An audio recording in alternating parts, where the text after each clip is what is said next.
Şeyh Said Resulullah'ın suyundan gelen bir seyittir, Ehl-i Beytindendir.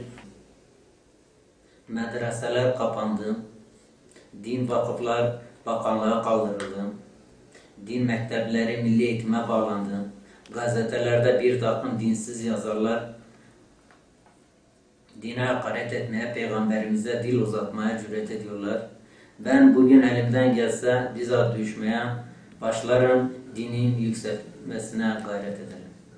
Bir Resulullah'ın torunu nasıl isyancı ve İngiliz ajanı olur? Bunu söyleyen ve inananlar ancak münafıklardır ve din düşmanlarıdır. Kesinlikle Şeyh Said böyle bir şey.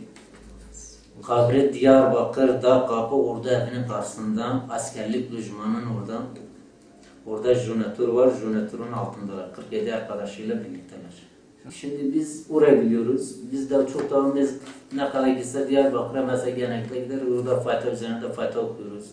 Bizim önderlerimiz mesela biz oraya biliyoruz. Oraya biliyoruz. Evet. Şu an orası bir mezarlık olarak tahsil edilmiş mi? Yani mezarlık mıdır yoksa aranda bir... Yok yani... kesinlikle orada sadece bir duvarın önündeler. Evet. Bu tarafta askerlik lojmanı, bu tarafta bir hastanedir zaten. İstiyoruz ki oraların üzerinde de gezmesinler. Şimdi böyle büyük bir mücahitin üzerinden biz kesinlikle kabul etmiyoruz.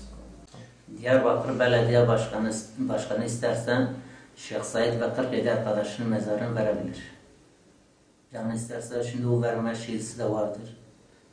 İstiyoruz ki orayı ailelerine teslim etsinler.